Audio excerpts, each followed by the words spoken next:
Hello everyone, this is Deepika Sahu, Assistant Professor, Genetics and Plant Breeding. Today we study about the topic Function of Different Cell Organelles Part 3 and Process of Diffusion and Osmosis. Endoplasmic reticulum यानी अंतर्द्रव्यीय जालिका कोशिका द्रव्य में चारों ओर से कला यानी membrane से घिरे स्थानों के जाल को अंतर्द्रव्यीय जालिका यानी एंडोप्लाज्मिक रेटिकुलम कहते हैं।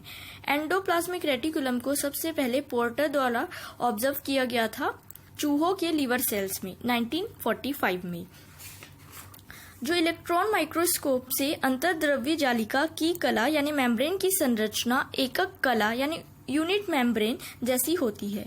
अंतर्द्रव्यीय जालिका निम्नलिखित दो प्रकार की होती है। पहला चिकनी यानी स्मूथ, दूसरा रुक्ष यानी रफ। चिकनी जालिका में कला की बाहरी सतह चिकनी दिखाई देती है और यह मुख्य रूप से नलिकाओं यानी ट्यूब्यूल्स से बनी होती है। चिकनी जालिका अधिकतर ऐसी कोशिकाओं में उपस्थित होती है जिनमें प्रोटीन संश्लेषण नहीं या बहुत कम हो रहा होता है। दूसरा है रुक्ष जालिका यानी रफ एंडोप्लाज्मिक रेटिकुलम में कला की बाहरी सतह पर राइबोसोम उपस्थित होते हैं जिससे वह खुरदुरी दिखाई पड़ती है।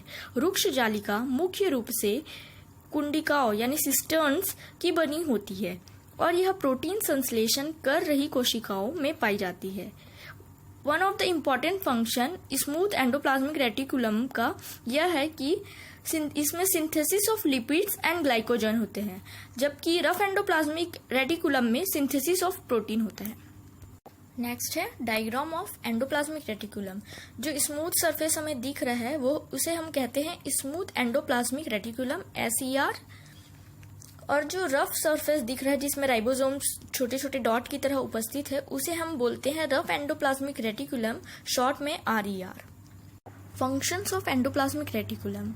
जो एंडोप्लाज्मिक रेटिकुलम होता है वो साइटोप्लाज्मिक मैट्रिक्स का बना हुआ होता है, उसका स्केलेटल फ्रेमवर्क जो यांत्रिक आधार प्रोवाइड करता है उसे।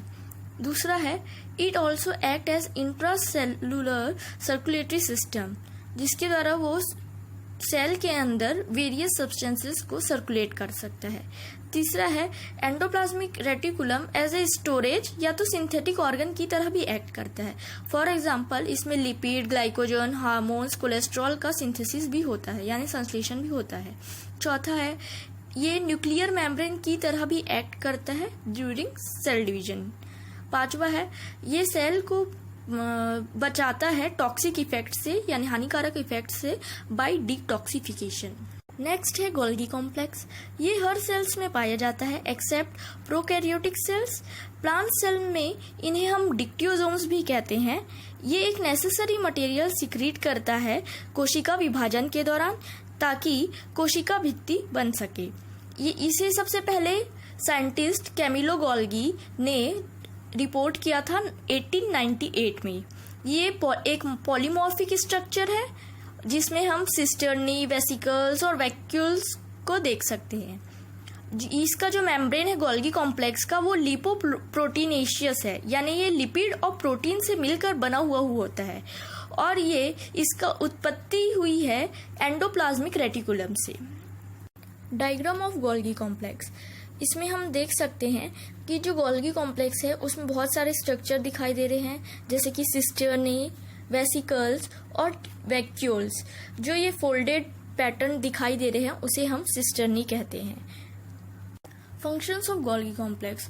जो गोल्गी कॉम्प्लेक्स है वो प्रोटीन्स और एंजाइम्स को स्टोर करके रखता है जो राइबोसोम्स के द्वारा निकाला गया रहता है और जो ट्रांसपोर्ट होता है एंडोप्लाज्मिक रेटिकुलम द्वारा। दूसरा है ये सिक्रीटरी रहता है फंक्शन में। तीसरा है जो डिक्टियोसोम्स है वो एक नेसेसरी मटेरियल निकालता है ड्यूरिंग सेल डिवीजन जो सेल वॉल फॉर्मेशन में हेल्प करता है। चौथा है ये प्लाज्मा मेम्ब्रेन के फॉर्मेशन के दौरान भी एक मेजर रोल प्ले करता है। पांचवा है ये एक्टिवेट करता है माइटोकॉन्ड्रिया को ताकि ये प्रोड्यूस कर सके ATP जिसे बाद में हम रेस्पिरेटरी साइकिल के द्वारा यूटिलाइज कर सके। Next topic is process of diffusion and osmosis. और देखते हैं ऑस्मोसिस क्या होता है। ऑस्मोसिस में जो सॉल्वेंट पार्टिकल्स है मतलब लिक्विड है उसका मूवमेंट होता है सेमी परमिएबल मेम्ब्रेन के द्वारा डाइल्यूट सॉल्यूशन का कंसंट्रेटेड सॉल्यूशन में, उसे हम कहते हैं ऑस्मोसिस। जो डिफ्यूजन होता है उसमें मूवमेंट होता है ऑफ पार्टिकल्स ऐसे एरिया से जहां का कंसंट्रेशन बहुत हाई है वहां से लेके लो कंसंट्रेशन एरिया में, इसे हम कहते हैं diffusion. Difference between diffusion and osmosis. पहला है, जो डिफ्यूजन है उसमें सब्सटेंसेस का मूवमेंट होता है हायर कंसंट्रेशन एरिया से लोअर कंसंट्रेशन एरिया में, और जो ऑस्मोसिस है उसमें वाटर या कोई भी दूसरे सॉल्वेंट का मूवमेंट होता है हायर कंसंट्रेशन एरिया से लोअर कंसंट्रेशन एरिया में। दूसरा है, डिफ्यूजन कोई भी यानी लिक्विड, सॉलिड या गैस कोई भी मीडियम में हो सकता है, जो ऑस्मोसिस है वो सिर्फ लिक्विड मीडियम में हो सकता है। तीसरा है, डिफ्यूजन में सेमी परमिएबल मेम्ब्रेन की आवश्यकता नहीं पड़ती है, जबकि ऑस्मोसिस में सेमी परमिएबल मेम्ब्रेन की आवश्यकता पड़ती है। चौथा है, हाइड्रोस्टेटिक प्रेशर और टर्गर प्रेशर की pressure do not normally apply to diffusion, जबकि hydrostatic pressure and turgor pressure रोकता है ऑस्मोसिस को। नेक्स्ट है, diffusion does not depend on solute potential, pressure potential और water potential. Osmosis depends on solute potential. Hello everyone.